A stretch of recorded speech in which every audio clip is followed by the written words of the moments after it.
Very Old Engines by the Reverend W. Audrey. Read and adapted by Joshua Boston. Crosspatch. Skarloey and Rheneas are two of the oldest engines on the island of Sodor. They are both great friends, and they love telling about the old times when they were younger. One day, Nancy was polishing the engines. When it was Skarloey's turn, the old engine made a face. "Not again, Nancy, please." "Just a teeny polish," she coaxed. "You must look nice for your 100th birthday." "I am nice. You're just a fusspot." "And you're a horrid old crosspatch." Nancy polished him vigorously. Skarloey smiled. "Nancy," he said, "I really was a crosspatch once. Shall I tell you about it?" "Yes, please." "Well, come on down. I can't tell it properly while you're fussing up there." "Just 5 minutes then. No longer." Nancy sat down on a box, and the old engine began his story. Tallylin, Dolgok, Rheneas, and I were built together in England. "Who asked Nancy. are Talon and Dolgok?" "Tallylin is my twin. Dolgok is Rheneas's. Their railway is at Towin in Wales, and they're 100 years old too. They were painted green, and Rheneas and I were painted red. Tallylin and I had 4 wheels back then, and no cab. We thought we were wonderful, and talked about how splendid we would look pulling coaches." "What about freight cars?" asked Nancy. Skarloey chuckled. "Oh, we had no use for them," he said. "I was finished first and sent away on a ship," he continued. "I definitely didn't like that. It wobbled dreadfully. At the port, the big railway kept me waiting. They had no cranes to lift me out. It wasn't Sir Topham Hatt's railway then. He would have managed much better." "What did they do?" asked Nancy. "They used the ship's derricks. They nearly turned me upside down," said Skarloey indignantly. "And they left me hanging while they arranged a flatbed." "You must have looked funny," gurgled Nancy. "Yes, and I felt it too. I got crosser and crosser. They fastened me to the flatbed at last, and an engine took me away. His name was Neil, and he was ugly but kind. We were soon friends. 'So ye are bound for the wee railway,' he said. 'Ye must put some order into those cars. Behave as they make ye hardly believe.' I didn't like the sound of that, but I was too tired to say anything. Plenty of people were waiting when we got there, but they weren't used to engines, and it was dark before I was on the rails. Then they left me lonely and unhappy, and wishing for Rheneas to come. Freight cars were everywhere the next morning. Suddenly, with a rattle and a roar, a train of loaded ones came in. I was surprised. 'There's no engine,' I said. The workmen laughed. 'They've come down by gravity,' one of them said. 'The empty ones need pulling up, though. That's why you've come.' 'But can't they come up by whatever it is you said?' 'Gravity only brings things down. We need horses or engines like you to pull them up.' 'What? Am I to pull cars?' 'Of course.' 'I won't. I want coaches.' He just laughed and walked away. Soon, Mr. Mac, the manager, arrived with some men. He showed them my parts from a book. 'We're going to steam you, Skarloey,' he said. 'Can I pull coaches, sir?' 'No, certainly not.' I gave him such a look. They didn't understand engines, so it was easy. My fire wouldn't burn, and I made no steam. I just blew smoke at them. They called me bad names, but I didn't care. Next day, they tried again, and the next, and the next, and the next. But I just gave them my look every time, and wouldn't do a thing.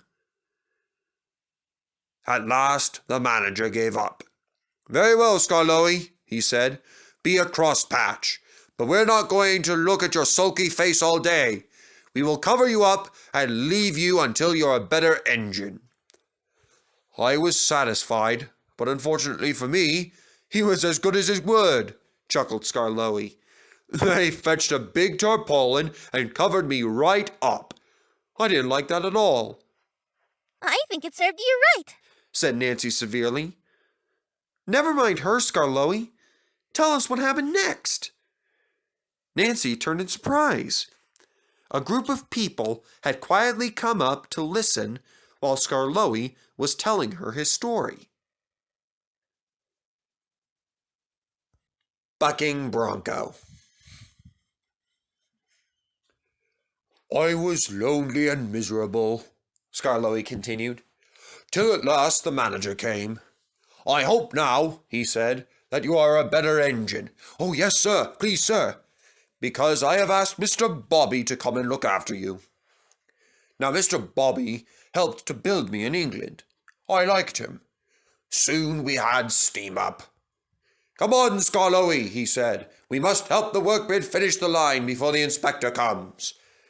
I didn't mind pulling cars with Mr. Bobby, and we worked so hard that by the time Rheneas arrived, the line was ready. Rheneas never got so excited and bouncy as I did. He worked hard without hurry or fuss.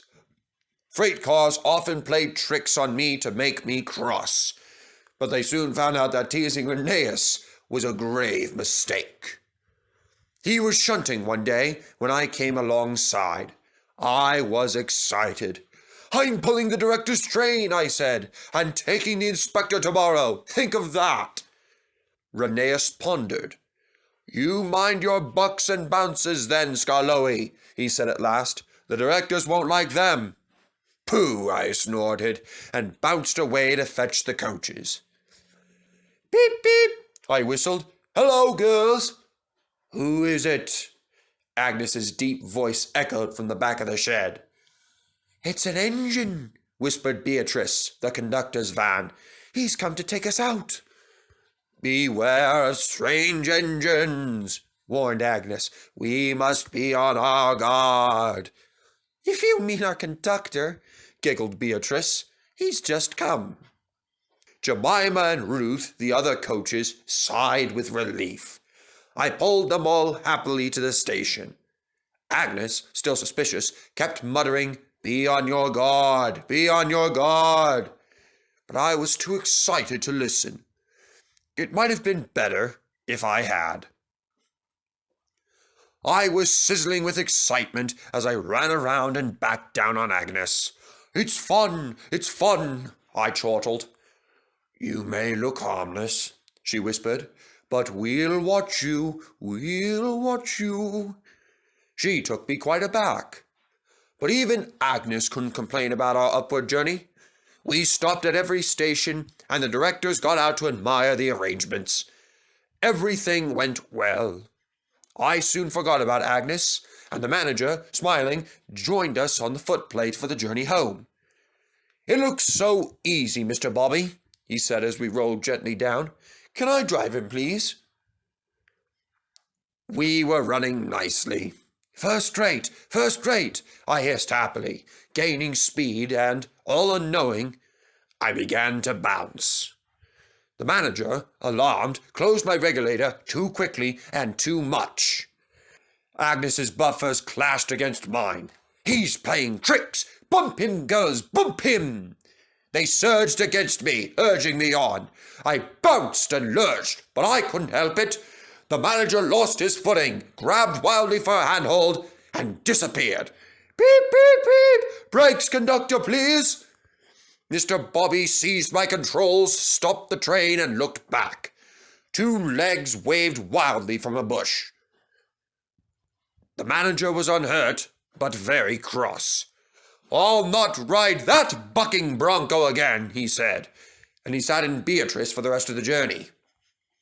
The directors complained that they had been badly shaken. They said it was my fault. Rheneas will take the inspector tomorrow, they ordered, and you shall stay out of sight in a shed. But late that evening, the manager came. "I'm sorry, sir," I apologized. "I did try to be good." "It wasn't your fault, Skarloey," he said. "I'm sorry I was cross. We must do what the directors say now, but I'll make it up to you later." The inspector was pleased with Rheneas. "You've done very well," he said kindly, "for a new engine." He told the directors about some improvements which were needed. "But," he went on the whole, your arrangements are good." Then he came to see me, and the directors told him what they thought had happened. "I think, gentlemen," he said, "that you are mistaken. Skarloey should prove to be a really useful engine. But he needs another pair of wheels. Take my advice and have them fitted. Then you will see the difference. Good day." Stick in the mud. "The manager was as good as his word," Skarloey continued. "I came home from the works with 6 wheels and a cab. A cab is the latest thing for engines, he told me. I hope it will cheer you up after your disappointment." Rheneas chuckled. It cheered them up too much, and those silly coaches made them worse. Such a handsome engine, they tittered. 6 wheels and a cab, so distinguished, my dears. It's a pleasure to see him. Oh, he soon got too big for his wheels. Skarloey smiled ruefully. "I did too," he said. "Tell them about it, Rheneas." He boasted about his cab until I was tired, said Rheneas. "You should get one like me and be up to date," he said. "No, thank you. You look like a snail with that house on your back. You don't go much faster either. Slow am I? Well, let me tell you. Who was late 3 times last week? Oh, it's no use talking. You're just an old stick in the mud." He called me more names and we quarreled. We ended up back to back, not speaking. It went on for days and days. One dark Monday morning, Skarloey had to take workers from trains to the quarry. It had rained for 3 days. "You always pick me up for wet days," he complained. "You," said Mr. Bobby, "have got a cab to keep us dry. Come on." Skarloey slipped and snorted on the damp rails. He began to wonder if the cabs were worth it. An hour later, I was warming up when Skarloey's conductor came coasting down in an empty car. He stopped by our shed. "There's a landslide beyond the tunnel," he said. "Skarloey's run into it. He's stuck. So we'll Rheneas. look lively." "I'm sorry, Mr. Peterson," I said, "but that Skarloey's too swanky, and he says I must stick in the mud. He can jolly well stick in the mud himself. It serves him right." "But," went on my driver, "there's a poor Mr. Bobby and the quarryman. Does it serve them right too? Conductor says the mud's like treacle." "Oh dear," I said, "that'll never do. We must save them before they get sucked in." And off we popped with 2 cars and some workmen. Things weren't too bad after all. The men had partly cleared the line and levered Skarloey back. He was hissing and grumbling dreadfully, but we never listened to him. We cleared the rest of the line and I pushed Skarloey out of the way before taking the quarrymen to work. Mr. Bobby cleaned and oiled his wheels in motion, so I returned with the coaches. I helped him back to his shed. "I'm sorry I was swanky," he said at last. "Thank you for helping me." "Not at all," I said, but I was still cross. Then Skarloey began to laugh. "I'm the stick in the mud after all," he gurgled helplessly. "Not you." I laughed too. I couldn't help it. He looked so funny. We were laughing when the cleaners came. We were still laughing when they left. "Poor engines," they said, clapping their foreheads. But we weren't mad. We had learned sense, and we had been firm friends ever since. It was nearly dark. The listeners stirred and stretched. "Thank you, Skarloey and Rheneas," they said. "Now that you've told us about the old days, we can give you both a splendid birthday next week." Ducks and Dukes. One morning, Duck, the Great Western engine, arrived at the station. Peter Sam was already there, and he seemed happier than before. "Good morning, Duck," he said happily. "Hello, Peter Sam," said Duck. "You seem bright and cheerful today." "Oh, I am. Mr. Percival said that the owner said that the Duke said that he is coming to Skarloey and Rheneas' centenary, and he's going to open the new loop extension around the lake. I imagine it's far from wherever he is, so I hope he has enough steam to get there." Duck was surprised by what Peter Sam said. "Do you suppose this Duke is really an engine?" "Of course," smiled Peter Sam. "Why wouldn't he be?" "Because there aren't any more Dukes. There are many reasons why they wouldn't be able to reach your centenary, and that's just one of them." "Oh, but surely," said Peter Sam, "there must be a chance." "No, there isn't. There are no Dukes." "What if there's one more left? Maybe then." "But I keep telling you," said Duck, "there are no more Dukes. They were all fine and stately, but—" He paused, afraid to tell the small engine. "They've all been scrapped." Peter Sam goggled in horror, his good mood now replaced with sorrow. "This is dreadful," he wailed. "But Mr. Percival said that the owner said that the Duke said that he would come to our centenary to open our lake extension loop. And now he's scrapped. And Skarloey and Rheneas' birthday will be spoiled." "I'm sorry," said Duck sadly. "I wish I was wrong." "Oh dear, sobbed Peter Sam, and he bustled away with his empty coaches to share his bad news. "I think," said Skarloey, "that Duck was pulling your wheels." "No, Skarloey, he was quite serious about it." "He always jokes like that," chuckled Skarloey. But no one agreed, and they argued so loudly that Mr. Percival came out to stop their noise. They told him about Duck, but he paid no attention. "I've no time for this nonsense now," he snapped. "There's a change in tomorrow's work. Skarloey, you will meet the Duke at 11 instead of 10:30. And he hurried away.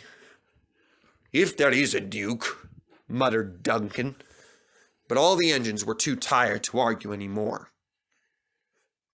They spent a gloomy night. But they cheered up the next morning when the cleaners greeted the birthday engines with an all-metal band. Drivers and firemen jumped in, and even Mr. Percival banged a metal plate as loudly as anyone. The engines punctuated the music with their whistles. The owner laughed and held his ears. Presently, he looked at his watch. "That's enough," he ordered. So Rusty, Sir Handel, and Duncan went off to fetch their coaches. Visitors crowded the big station. They wanted to go to places along the line to watch the celebrations. Peter, Sam, and Rheneas had carefully practiced their parts. Passengers and Agnes, Ruth, Jemima, Lucy, and Beatrice all wore clothes of 1865. Rheneas had to pull them behind Peter Sam's television train, not too close and not too far away, so that the cameramen could take their pictures. Visitors waved as they went by, and at last they reached the special sidings near the extension, where they settled down to wait. "Listen," said Peter Sam at last. "There's Skarloey. They're cheering him." "Good," answered Rheneas. "Perhaps that'll make up for his disappointment over the Duke." But Skarloey wasn't disappointed at all. "I've robbed the Duke! I've robbed the Duke! I've robbed the Duke!" he puffed, and triumphantly came to a stand between the two trains. A distinguished-looking man stepped out, climbed onto Skarloey's footplate, and drove him on the new line around the lake and back again. Then, standing on Skarloey's front buffer beam, he said, "Ladies, gentlemen, and engines, I have pleasure in declaring your lovely lakeside loop line now open."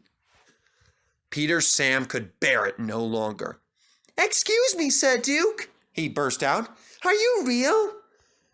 There was shocked silence. The Duke smiled. Skarloey said you hadn't been listening to Duck, he answered. Duck thinks that Dukes were great Western engines, but Dukes are really people. I'm happy to assure you, Peter Sam, that I am a real-life Duke. I'll give Duck Dukes, muttered Peter Sam, but he was sternly hushed. The Duke turned to the owner. I congratulate you, sir, on your remarkable railway.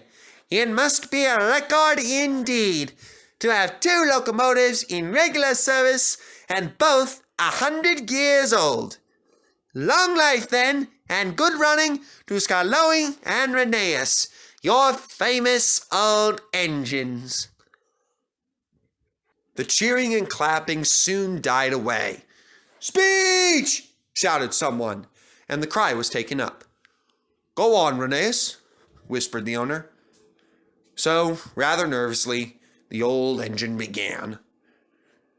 Thank you, Your Grace, and thank you everyone for your kind wishes. You've given us both a lovely 100th birthday. But, Your Grace, Skarloey and I are the only record engines. We've got twin brothers, Lynn and Dolgoch, who were built at the same time as us. So they're 100 years old too, and they're still at work. Their railway's a town in Wales. Please go and see them, Your Grace, and everybody, and wish them many happy returns from Skarloey And Rheneas. their little old twins.